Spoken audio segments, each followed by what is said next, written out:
Good evening. This is Crime Classics. I am Thomas Hyland with another true story of crime. Listen.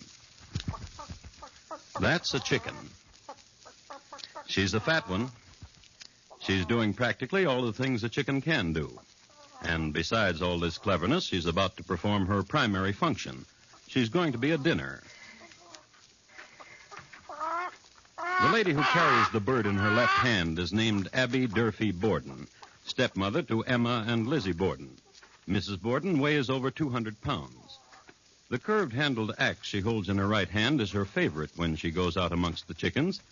Her favorite because with it she does such a neat job, which is more than I can say for the person who murdered Mrs. Borden and her husband, Mr. Borden. So tonight, my report to you on the bloody, bloody banks of Fall River. Crime Classics, a new series of true crime stories from the records and newspapers of every land, from every time. Your host each week, Mr. Thomas Hyland, connoisseur of crime, student of violence, and teller of murders. Now, once again, Mr. Thomas Hyland.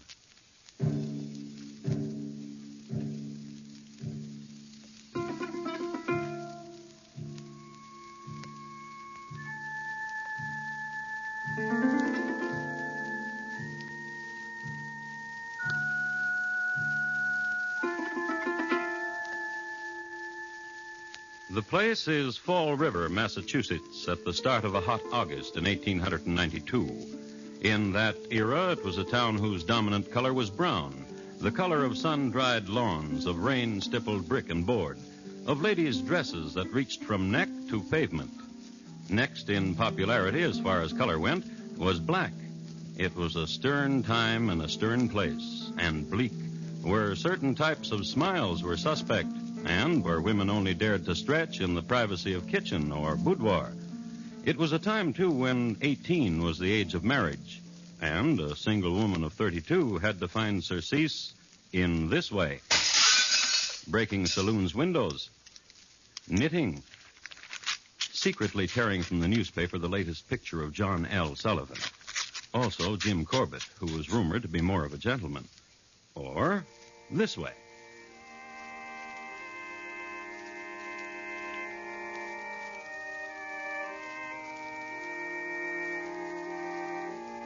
Till death thy endless mercies seal. Lizzie Borden's way.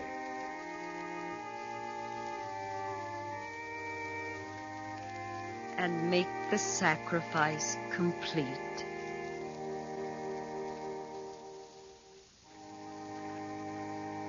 Amen. There now. How did you like that hymn? Oh, very much, Reverend Job. And then I shall write my brother to send me the rest of the new ones from New York. I trust your judgment, Miss Borden, implicitly. How is your brother? Oh, he's getting married. Married? Didn't I tell you? No. No, you didn't. I'm sorry. I think, Reverend, you might have let me know in another way. Less blunt. But you don't even know my brother. I hope you'll be very happy. I'm sure you do. Reverend. Yes, Miss Lizzie? And how much longer will you grieve? Dear Miss Lizzie. Your wife is gone now for 4 years. Dear, dear Miss Lizzie. How kind is your concern.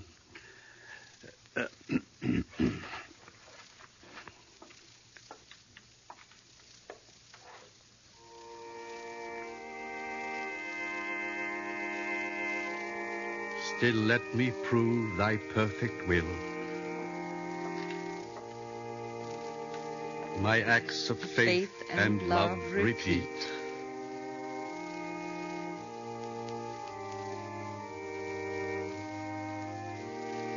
Till death thy endless mercy seal. Amen.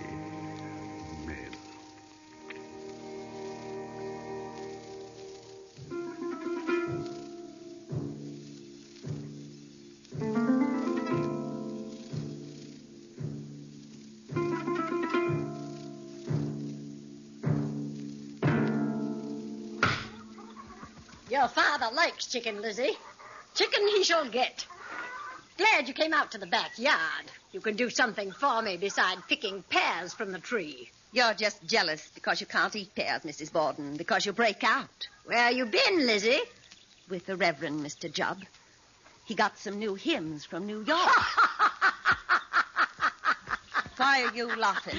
Oh, if I was a true mother to you instead of a stepmother, I'd tell you right out you're never going to get married, Lizzie. New hymns from New York, your work with the Fruit and Flower Mission, none of these are going to help. If I was a true mother to you, I'd tell you all of those things, but tenderly. Yes, Mrs. Borden. And it eats inside you, doesn't it, stepdaughter? Yes, Mrs. Borden. You and your sister Emma, old maids. They say that about you. Did you know that? Yes. Yes, Mrs. Borden. Here. Least you can do is some work. You can pluck a chicken as well as anyone. Yeah, well, I do the other. Get used to being useful. That's a way to live, too. Take it. All right. Mrs. Borden? What is it? Aren't you concerned about yesterday? What about yesterday? About the barns being broken into. Some children, probably. Why should they break into the barn? Looking for iron for sinkers so they could fish. Not so delicate, Lizzie. You do it this way. This way. I told Mr. Jubb about the milk. What are you talking about? About the milk. What about it? You've been in this sun too long, Mrs. Borden. It's burned your memory away. About the milk. It's being poisoned. Poisoned? Why else do you think everyone in the family got sick day before yesterday? You didn't. I don't drink milk. And the barn's being ransacked. There's someone who wants to do us harm. Make your fancies, stepdaughter. Someone who hates my father. Your father said a man at the bank had cursed him. Father said he'd seen the man loitering about. Oh, now we've come to it, haven't we? What? Now we've brought the conversation around. What? Your father. Tell you something. He doesn't care for you. He doesn't care for you at all. He loves me. Not at all. What's the matter? Blood. All over my hands. Blood. Ooh. Chicken blood. It'll wash off. That's the trouble with you, Lizzie. You shudder your way through. What did you do that for? What did you smear that blood on my face for? To see how you look, Mrs. Borden.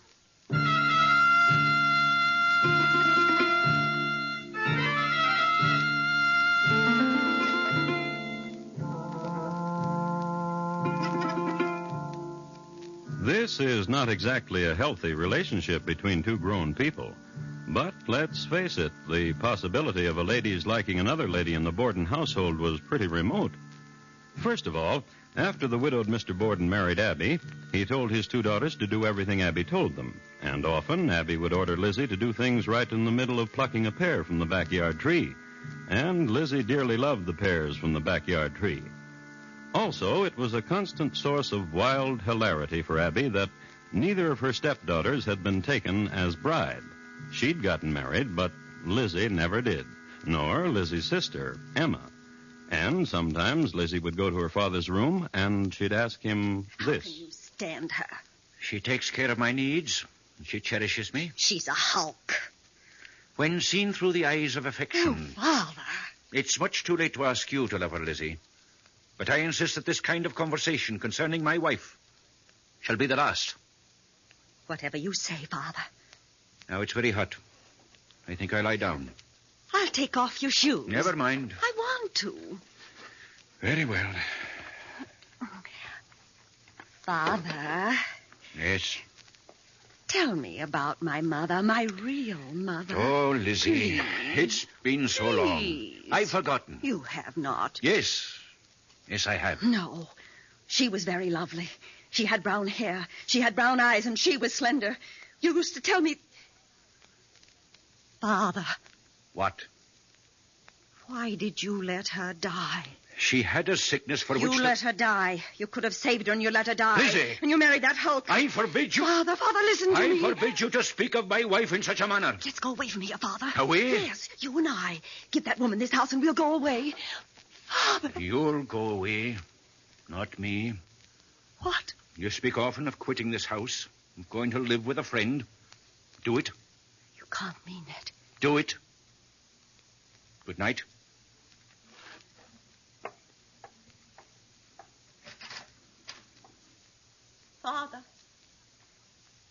Father, I want you to know I always love you, no matter what you say to me.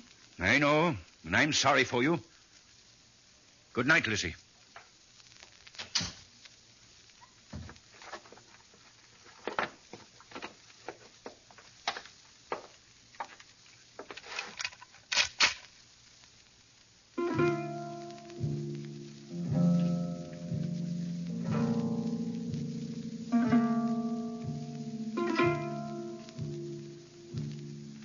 It was the night of August 3rd in the year 1892. A stifling night, humid, sleepless, and filled with drone. A million small sounds, continuous and insistent, made up of insects and dry grass and moist night clothes against moist bedding. And in the middle room of the second floor of number 92 2nd Street, Lizzie Borden walked.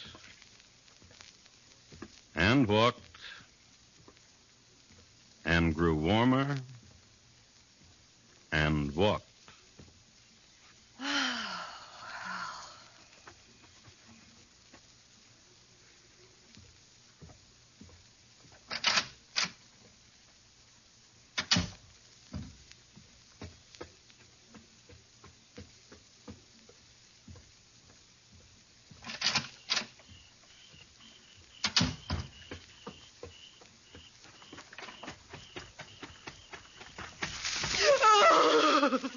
And Lizzie Borden wept. Her face pressed to the earth, she wept. And in a little while, for some reason or another, she got up and walked over to the pear tree and plucked a pear and ate it and smacked her lips, sweet with juice, at the moon. Lizzie Borden.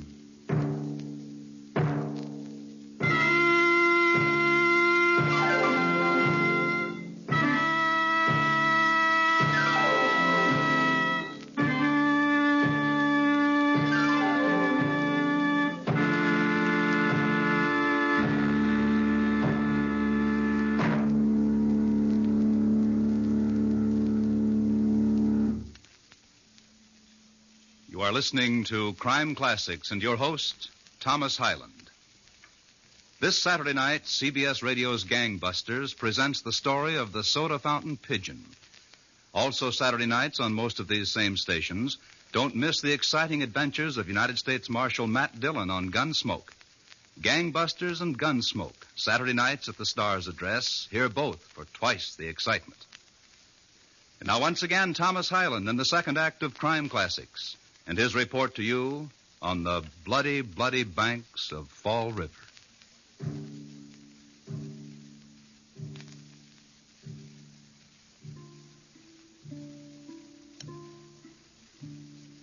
I'd like to give you a brief rundown on the Borden family. Let's pick the last day all of them were alive, August 4th, 1892. Let's say about 7 o'clock in the morning. Andrew Jackson Borden, yawning. A.J. Borden is the head of the house and worth over $250,000. He's getting up now and getting ready to go to the bank so he can be near some of it. Lace me up, Andrew. Abby Durfee Borden, just before lacing up. Abby is 64 years of age and hadn't gone downstairs without a corset since the age of 15. Lizzie Borden, still asleep. Nightclothes on the chair where she left them last night. And dreamless. Woman in bed. There are two other people I must mention. There's Bridget Sullivan, the maid, who is making the mutton soup for breakfast, and Emma Borden, sister to Lizzie, who's off on a trip to Fairhaven. We know that the Bordens, all of them, had their breakfast. We know that Mr. Borden left the house at 9 o'clock for the bank. And We know that Bridget washed the windows in the attic. And we know that as Bridget sat on the windowsill, washing in such a way that a good part of her was hanging over 2nd Street, Lizzie Borden was inside holding her feet so Bridget wouldn't fall. And we know, too, that there was conversation. I don't feel so good. Why? What's the matter? My stomach still hurts when I press it. It's from the other day. When the milk was poisoned? No, I don't think it was the milk. It was the bananas. I think Mrs. Borden fried them too long. And I always say that bananas fried too long in mutton soup don't go well together. Oh, help me inside, Lizzie. Here, press me. Here. Oh! You see? Well, then you should lie down, Bridget, and sleep. Oh, if I could, I would. But I got these windows to do. You just lie down here in your room and sleep. Oh, but... Oh, you do what I tell you. If you mean it, there's nothing I'd like better. I mean it. I'd better inform Mrs. Borden where I'll be. No. Oh, I'd better. No. Mrs. Borden is going out soon. Going out? Oh, she didn't tell me she was going out. Well, a messenger brought a note that a friend of hers was sick. Oh, that's a shame. What friend? Oh, I don't know, but Mrs. Borden is getting dressed to sit with her. You really mean it, Miss Lizzie, about me laying down right now and napping? I really do. Here, I'll turn down your bedclothes. In with you. Now you just go to sleep.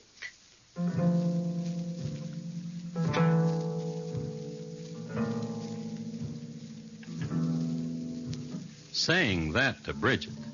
You go right to sleep. Saying a thing like that was like putting chloroform under Bridget's nose. She was a snoozer, that one. When she worked, but get her on a feather bed, good night all, off she went.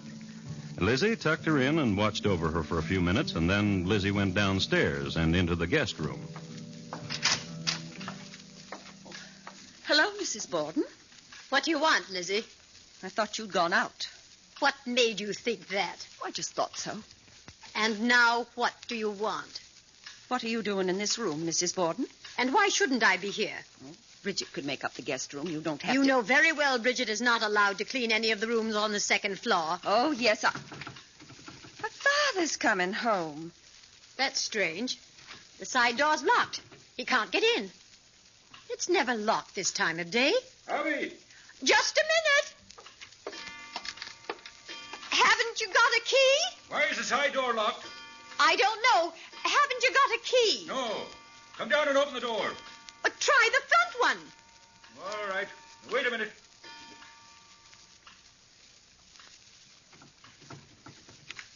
It's locked. I'll send Lizzie down. Go down and open the door for your father. A vacuum in time.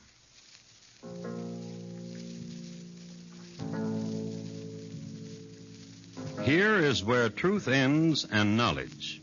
On August the 4th, 1892, at number 92 2nd Street in the town of Fall River, Massachusetts, the time between 10 and 11:15 a.m. is lost. Lost, that's the only word for it. Wrenched somehow out of the rest of time and lost. And started again when that happened.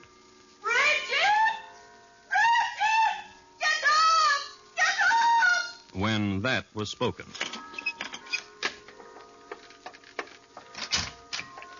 Did you call me, Miss Lizzie? Come downstairs, quickly! Someone came into the house and murdered Father!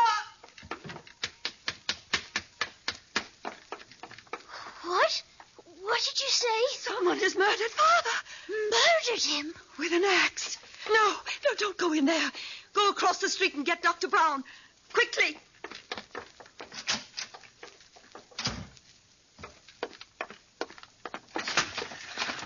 Mrs. Churchill! Mrs. Churchill! Please, come over. Someone has hit Father with an axe and killed him. Come in through the front door. It's open.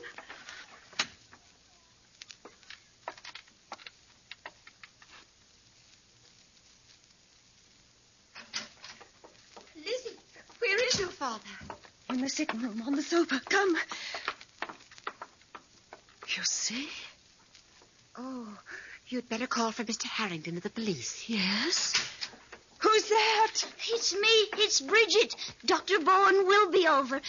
May I say something? Of course. Mr. Harrington of the police should know about this. Perhaps Mrs. Borden should know of this first. She's not here. She's out on a sick call. Where is everybody? Oh, in here, Dr. Bowen, the sitting room.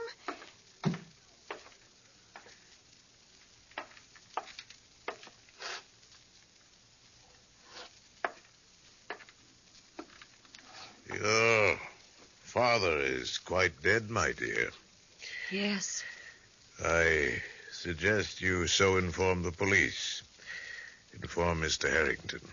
I'll see to it. You're very kind.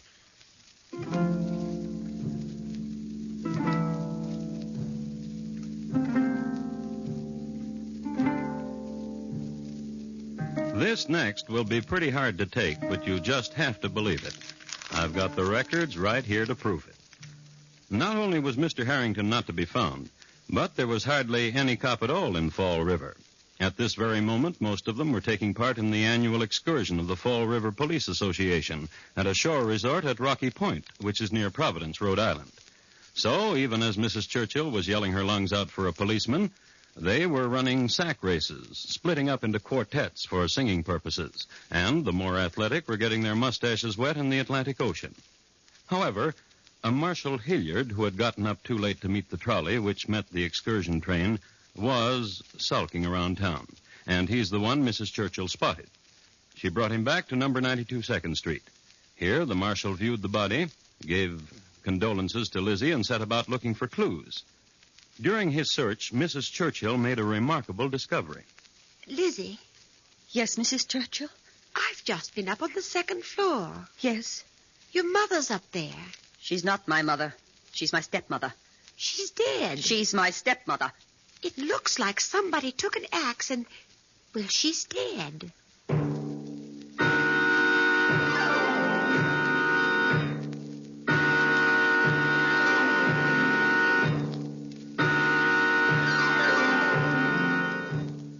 It was quite a troop who went upstairs to look in on Mrs. Abby Borden. There was Lizzie and Bridget and Marshal Hilliard. Then there was Mrs. Russell and Mrs. Bowen and several other ladies who happened in off the street. Then there was Dr. Bowen, and in a little while the Reverend Mr. Jubb happened in. The latter was the kindest of all to Lizzie. Finally, toward dusk, Mr. Harrington did appear, sun-tanned and sandy, and with both his striped bathing suits folded neatly in a strong brown paper. He took charge, and he asked Lizzie where her sister was. In Fairhaven, doing work for the Fruit and Flower Mission. Had her sister been there at the time her mother was murdered? She's not my mother. She's my stepmother. Very well, but where were you, Lizzie Borden? In the barn, getting a piece of iron. For what?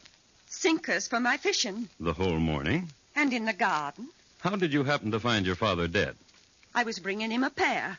And the doctor? I would say your father was killed an hour and a half after your mother. What about that, Lizzie Borden? She's not my mother. She's my stepmother. Who do you think killed them then? The same man who poisoned the milk. The same man who broke into the barn. The same man who my father saw loitering. Don't you think it's strange that Bridget was asleep and your sister out of town and you out in the garden, all of you out of the way for 1 hour and a half while your parents are murdered? Mrs. Borden cannot rightly be called a parent of mine. And these were the questions asked, and these the answers. Harrington asked them, the coroner asked them, the prosecuting attorney asked them. Yes, indeed, Lizzie was tried for murder, so there was a prosecuting attorney, and he asked them. These questions and a lot more. The trial lasted 13 days, and Lizzie Borden was adjudged not guilty.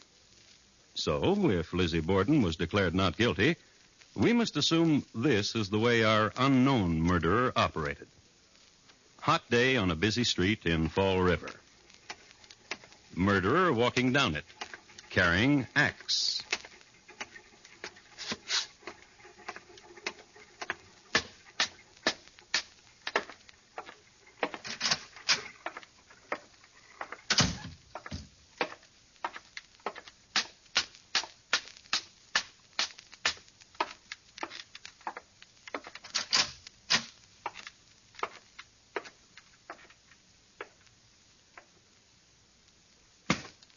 Mrs. Borden disposed of.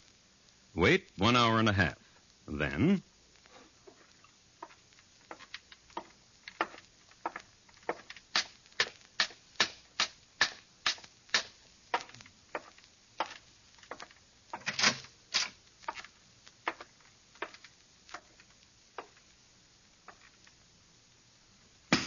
Mr. Borden. Then...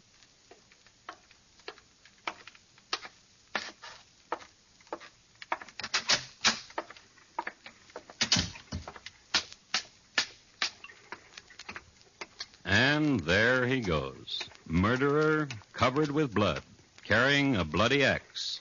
And no one noticed him. Or they'd go yelling for Mr. Harrington. No one did. So the murderer was never found. And Lizzie? She never married. She embraced other things.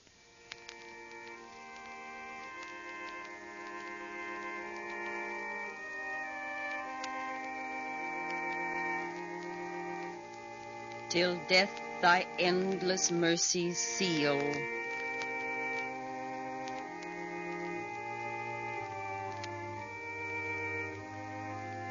And make the sacrifice complete.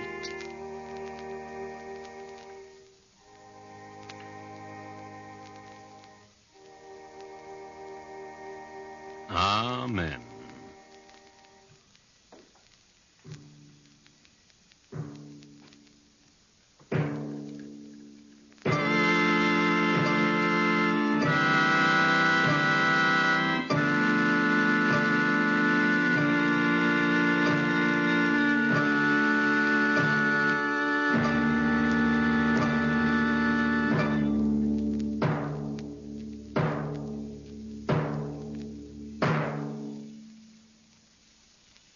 In just a moment, Thomas Hyland will tell you about our next crime classic. Fall River, tonight's crime classic, was adapted from the original court reports and newspaper accounts by Morton Fine and David Friedkin. The music was composed and conducted by Bernard Herrmann, and the program is produced and directed by Elliott Lewis. Thomas Hyland is portrayed on radio by Lou Merrill. In tonight's story, Irene Tedrow was heard as Lizzie Borden. Featured in the cast were Jeanette Nolan, Betty Harford, Sarah Selby, Herb Butterfield, William Johnstone, and Paul Freese. Bob Lamont speaking. And here again is Thomas Hyland. Next week, Rudgley, England, in the year 1855, and a brilliant young medical man whose hobby was dead people and live racehorses. My report to you will be on the Hangman and William Palmer. Who won? Thank you. Good night.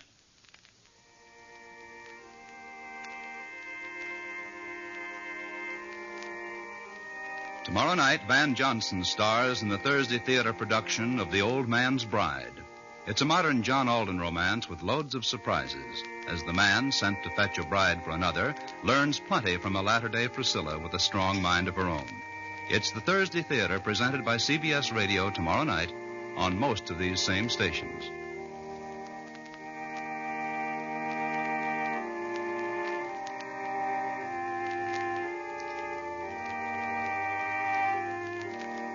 Thursday nights, Marlena Dietrich stars in Time for Love on the CBS Radio Network.